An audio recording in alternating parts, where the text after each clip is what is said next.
മനുഷ്യൻ്റെ കൈകൊണ്ട് മരിക്കുക എന്നത് യക്ഷന്മാരെ സംബന്ധിച്ചിടത്തോളം വളരെ അപമാനകരമായ അപഹാസ്യമായ ഒരു മരണമാണ്. കാരണം അവരാരും വരം ചോദിക്കുമ്പോൾ ഈ അമരത്വം ചോദിച്ചാൽ മറ്റുള്ളവർ കൊല്ലരുതെന്നേ പറയുള്ളൂ മനുഷ്യൻ. അതുകൊണ്ട് അതാണല്ലോ രാവണന് പറ്റിയത്.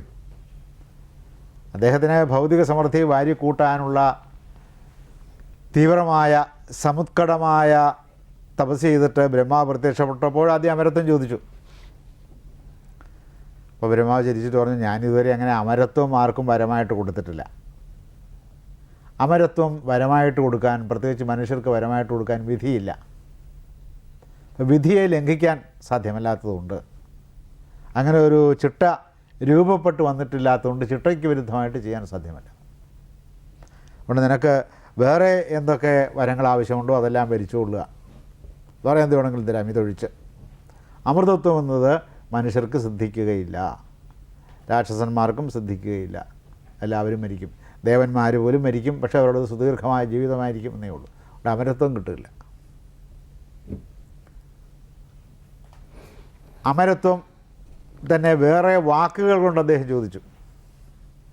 അക്കൂട്ടത്തിലാണ് ദേവന്മാരോ ഗന്ധർവന്മാരോ കിന്നരന്മാരോ രക്ഷസുകളോ തുടങ്ങിയിട്ടുള്ള ആരും എന്നെ കൊല്ലാൻ പാടില്ല. മനുഷ്യനൊരു പ്രതിയോഗിയാണെന്ന് കണക്കാക്കിയിട്ടേയില്ല. കണക്കാക്കേണ്ട. ഇപ്പോൾ ഉറുമ്പ് കടിച്ച് മരിക്കുമെന്ന് നമ്മളാരെങ്കിലും വിചാരിക്കും? തേനീച്ച കുത്തി മരിക്കുമെന്നും നമ്മൾ വിചാരിക്കില്ലല്ലോ. അതുകൊണ്ടൊരു വരം ചോദിക്കുമ്പോൾ എന്നെ തേനീച്ച കുത്താതിരിക്കണം എന്നാരും വരത്തിൽ ആവശ്യപ്പെടുകയില്ല. അതുപോലെയാണ് മനുഷ്യരെ കണക്കാക്കിയിരിക്കുന്നത്. അതുകൊണ്ടാണ് ഇവരാരും കൊല്ലരുതെന്ന് വരം വാങ്ങിച്ചോ പിന്നെ മരണമില്ലല്ലോ. ആ വരം കൊടുത്തു കഴിഞ്ഞിട്ട് ബ്രഹ്മാവ് പുഞ്ചിരിച്ചിട്ട് ചോദിച്ചു, ഈ കൂട്ടത്തിൽ നീ മനുഷ്യരുടെ കാര്യം പറഞ്ഞല്ലോ, അപ്പോൾ നിന്നെ മനുഷ്യൻ കൊന്നാലോ? മനുഷ്യരെങ്ങനെയാണ് അവർക്ക് എന്നെ കൊല്ലാനുള്ള എന്ത് പ്രാപ്തിയിരിക്കുന്നു, എന്ത് ശക്തിയിരിക്കുന്നു? ദുർബലന്മാർ, അശക്തന്മാർ, അവർക്ക് എന്നെ ഒന്നും ചെയ്യാൻ സാധിക്കില്ല എന്നുള്ളത് അങ്ങേക്ക് പറഞ്ഞുകൂടെ? എനിക്കും അറിയാം എന്ന് പറഞ്ഞു. അപ്പോൾ അവിടെയാണ് ആ പഴുതിട്ടിരിക്കുന്നത്. ഈ സാമ്രാജ്യത്വത്തിനും ജനദ്രോഹത്തിനുമുള്ള വരം വാങ്ങിച്ചാൽ ഇത്തരം പഴുതുകളിട്ടിരിക്കും. ആ പഴുതിട്ടിരിക്കുന്നതിൻ്റെയാണ് ആ ചിരി. ചിരിക്കുമ്പോഴെങ്കിലും രാവണൻ അത് ശ്രദ്ധിക്കേണ്ടതാണ്. എന്താണ് ഇദ്ദേഹം ചിരിക്കുന്നത് എന്ന് രാവണൻ ശ്രദ്ധിക്കേണ്ടതാണ്. പക്ഷേ ഈ ബ്രഹ്മാവ് പ്രത്യക്ഷപ്പെട്ടതിൻ്റെ സന്തോഷത്തിൻ്റെ ഉന്മത തള്ളിച്ചയിൽ അത് തോന്നുകയില്ല. ഇപ്പോൾ ഏത് സന്ദർഭത്തിലായാലും കണക്കറ്റ ഒരു മോദം, ഉന്മാദകരമായ ഒരു മോദം, ഉന്മാദകരമായ ഒരു സന്തോഷം, അതിരുകവിഞ്ഞ ഒരു സന്തോഷം, സാത്വികമല്ലാത്ത ഒരു സന്തോഷം, രാജസവും ആസുരവുമായ ഒരു സന്തോഷത്തിൻ്റെ പിടിയിൽ മനുഷ്യൻ പെട്ടാൽ ആ സന്ദർഭത്തിൽ